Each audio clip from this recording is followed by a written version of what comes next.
आणीबाणीच्या काळात डॉक्टर बाबासाहेब आंबेडकर यांच्या संविधानाची ऐशी तैशी करणारे आता संविधान बचावासाठी गावभर फिरत असल्याचं सांगत संविधान आम्ही बदलणार नाही, कुणाला बदलू देणार नाही आणि कुणाची बदलण्याची हिंमत नाही, असं केंद्रीय रस्ते वाहतूक महामार्ग मंत्री नितीन गडकरी यांनी काल ठाण्यातील जाहीर सभेत बोलताना सांगितलं। आपण चांगल्या उपहारगृहात चवीसाठी तर शस्त्रक्रियेसाठी चांगल्या डॉक्टरांकडे जातो, त्यावेळी आपण जात पाहत नाही, मग निवडणुकीत आपण जात का बघतो असा प्रश्नही त्यांनी उपस्थित केला। ठाणे शहरातील भाजपचे उमेदवार संजय केळकर यांच्या प्रचारासाठी केंद्रीय रस्ते वाहतूक महामार्ग मंत्री नितीन गडकरी यांनी काल सायंकाळी ठाण्यात जाहीर सभा घेतली। या सभेत गडकरी यांनी काँग्रेसवर टीका केली। लोकसभा निवडणुकीमध्ये मोठ्या प्रमाणावर जातीवादाचे आणि सांप्रदायिकतेचे विषय कालवत डॉक्टर बाबासाहेब आंबेडकर यांचं संविधान बदलणार असा अपप्रचार करण्यात आला। आम्हाला 400 जागा मिळाल्या तर आम्ही संविधान बदलू असा प्रचार करण्यात आला, परंतु आम्ही संविधान बदलणार नाही, बदलू देणार नाही आणि कोणाची बदलण्याची हिंमतही नाही, असंही त्यांनी सांगितलं। आणीबाणीच्या काळात काँग्रेसने डॉक्टर बाबासाहेब आंबेडकर यांच्या संविधानाची दुरुस्ती केली, परंतु आमचे सरकार येताच आम्ही त्या दुरुस्त्यांमध्ये बदल केला। जो काँग्रेसने संविधानाची ऐशी तैशी केली तीच काँग्रेस आता संविधान बचावासाठी गावभर फिरत आहे, अशी टीकाही त्यांनी केली। चुकीच्या आर्थिक धोरणामुळे गेल्या 60 वर्षात देशाचा जेवढा पाहिजे तेवढा विकास झाला नाही। आपला देश श्रीमंत आहे, परंतु जनता मात्र गरीब आहे, अशी टीकाही त्यांनी केली। योग्य नीती, नेतृत्व आणि देशासाठी काम करणं अशी मनोभावे आणि प्रामाणिकपणे इच्छा असली पाहिजे। अशीच इच्छा ठेवून आमच्या सरकारनं काम केलं, त्यामुळे जे 60 वर्षात काँग्रेस पार्टी करू शकली नाही ते पंतप्रधान नरेंद्र मोदी यांच्या नेतृत्वाखाली आमच्या सरकारनं काम करून दाखवल्याचंही त्यांनी सांगितलं। देशात प्रकल्पांच्या कामासाठी पैशांची कमतरता नसून इमानदार नेत्यांची फक्त गरज असल्याचंही त्यांनी सांगितलं।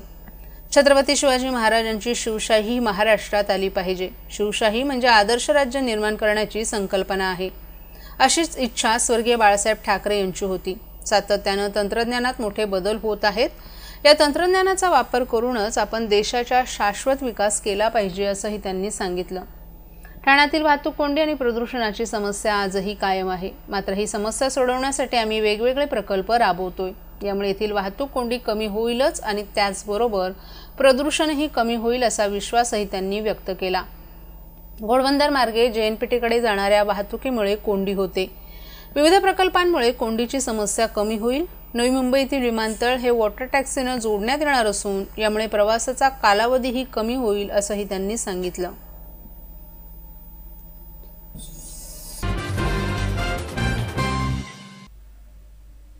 Bharatiya Janata party, Shivsena, Rashtravadi Congress party, RPI महायुतीचे उमेदवार संजय केळकर यांच्या प्रचारार्थ आज भारतीय जनता युवा मोर्चा ठाणे शहर जिल्ह्याच्या वतीनं जिल्हाध्यक्ष सूरज दळवी यांच्या पुढाकाराने भव्य बाईक रॅलीचं आयोजन करण्यात आलं होतं।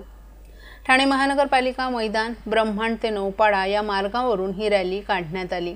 आमदार आणि उमेदवार संजय केळकर यांच्या प्रमुख उपस्थितीत ही रॅली काढण्यात आली।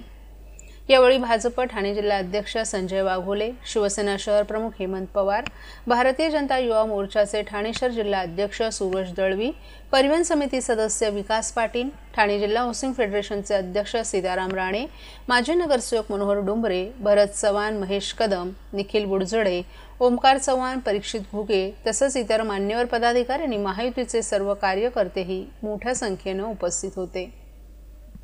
महाराष्ट्रातील भगिनींना आधार देणारी राज्य शासनाची मुख्यमंत्री माझी लाडकी बहीण योजना। या योजनेअंतर्गत अल्प उत्पन्न गटातील 21 ते 65 वयोगटाच्या भगिनींना मिळणार दरमहा 1500 रुपयाची मदत। अर्ज करण्यासाठी 31 ऑगस्ट 2024 पर्यंत मुदतवाढ। कुटुंबाचं वार्षिक उत्पन्न 2.5 लाख रुपयांपेक्षा कमी असलेल्या महिला पात्र। कुटुंबाकडे पिवळं किंवा केशरी रेशन कार्ड असल्यास उत्पन्नाचा दाखला आवश्यक नाही। पांढरं रेशन कार्ड असेल किंवा रेशन कार्ड नसेल तर कुटुंबाचं वार्षिक उत्पन्न 2.5 लाखांपेक्षा कमी असल्याचा दाखला आवश्यक। योजनेसाठीचा ऑनलाईन अर्ज नारी शक्ती दूत ॲपवरून किंवा पोर्टलवर भरता येईल। ज्या भगिनींना ऑनलाईन अर्ज भरता येत नसेल त्यांच्यासाठी अंगणवाडी, ग्रामपंचायत, वॉर्ड ऑफिस, सेतू सुविधा केंद्रामध्ये किंवा आशाताई बचत गटाच्या CRP यांची मदत उपलब्ध। आता आपल्याला अभिमानाने म्हणता येईल, सुखी आणि सुरक्षित आहे माझी लाडकी बहीण। विधानसभा निवडणुकीचा प्रचार अखेरच्या टप्प्यात असताना प्रचाराच्या शेवटच्या रविवारी ओळा माजुडा मतदारसंघातील महायुतीनं संपूर्ण मतदारसंघ पिंजून काढलाय। शिवसेना जिंदाबाद, प्रताप सरनाईक तुम आगे बढो अशा घोषणांनी परिसर दणाणून गेला होता। शिवसेनेचे ओळा माजुडा मतदारसंघाचे उमेदवार प्रताप सरनाईक यांची विजयाच्या दिशेने वाटचाल सुरू झाली असून 23 तारखेला विरोधकांनी फक्त लीड मोजावा असा टोला सरनाईक यांनी लगावला। गेल्या 15 वर्षात ओळा माजुडा मतदारसंघात विकासाची गंगा आणणारे शिवसेनेचे उमेदवार प्रताप सरनाईक यंदा चौथ्यांदा निवडणुकीच्या रिंगणात उतरलेत। ही निवडणूक महायुतीच्या कार्यकर्त्यांनी हातात घेतली असून सरनाईक यांच्या मागे महायुतीची प्रचंड अशी मोठी ताकद उभी आहे। पदाधिकाऱ्यांनी कार्यकर्त्यांच्या जोरावर या निवडणुकीत मोठं यश प्राप्त करणार असा विश्वास यावेळी सरनाईक यांनी या प्रचार रॅलीत केला। सरनाईक यांनी आज सकाळी आपल्या कुटुंबासोबत प्रचाराला सुरुवात केली। युवा सेनेचे कार्याध्यक्ष पूर्वेश सरनाईक, माजी नगरसेविका परिषा सरनाईक यांनी या प्रचार रॅलीमध्ये सहभाग घेत मतदारांना आवाहन केलं। ओळा माजुडा मतदारसंघाचा येत्या 2 वर्षात अजून कायापालट करणार असल्याचा विश्वासही सरनाईक यांनी यावेळी बोलून दाखवला।